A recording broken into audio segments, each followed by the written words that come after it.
Hello, Key Stage 1 and EYFS at St Nick's. And anyone else who's watching. It's story time with the Key Stage 1 and EYFS teachers. Today we're going to read The Snail and the Whale by Julia Donaldson. This is the tale of a tiny snail and a great big grey-blue humpback whale. This is a rock as black as soot, and this is a snail with an itchy foot. The sea snail slithered all over the rock and gazed at the sea and the ships in the dock.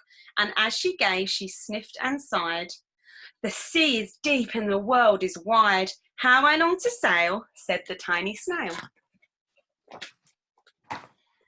These are the other snails in the flock, who all stuck tight to the smooth black rock, and said to the snail with the itchy foot, "Be quiet, don't wriggle, sit still, stay put." But the tiny sea snail sighed and sniffed, then cried, "I've got it, I'll hitch a lift." This is the trail of the tiny snail, a silvery trail that looped and curled, and said, "Lift wanted around the world." This is the whale who came one night when the tide was high and the stars were bright. A humpback whale immensely long, who sang to the snail a wonderful song of shimmering ice and coral caves and shooting stars and enormous waves. And this is the tale of the humpback whale. He held it out of the starlit sea and said to the snail, "Come with me."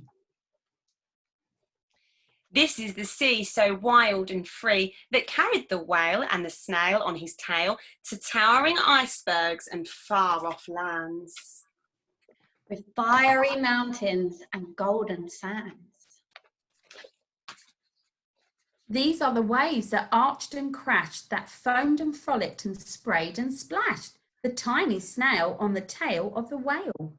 These are the caves beneath the waves where stripy fish with feathery fins and sharks with hideous toothy grins swam round the whale and the snail on his tail.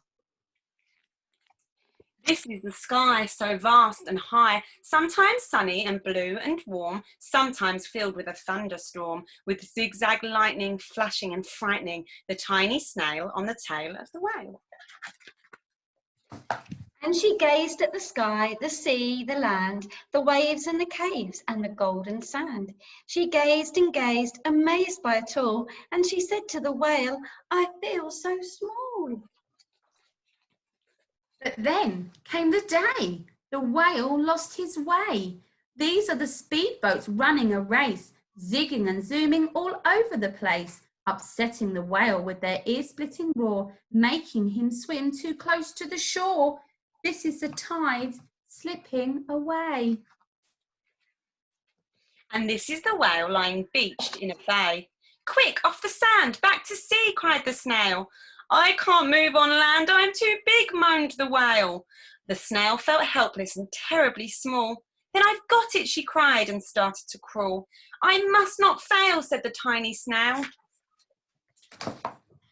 This is the bell on the school in the bay, ringing the children in from their play. This is the teacher holding her chalk, telling the class, "Sit straight, don't talk." This is the board as black as soot. And this is the snail with the itchy foot. "A snail, a snail!" The teacher turns pale.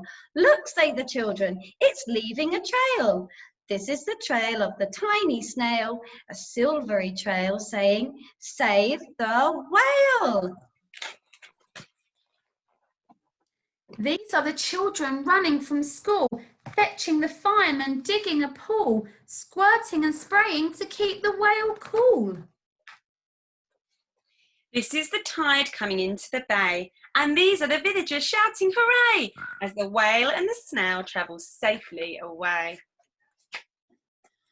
Back to the dock and the flock on the rock, who said, "How time's flown, and haven't you grown?"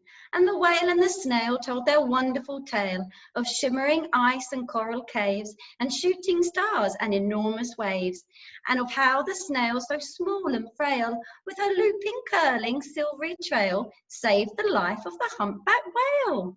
Then the humpback whale held out his tail, and on crawled snail after snail after snail. And they sang to the sea as they all set sail on the tail of the grey-blue humpback whale. Thank you for listening, everyone. We hope you See you enjoyed the soon. story. Take care. Bye. Bye. Bye.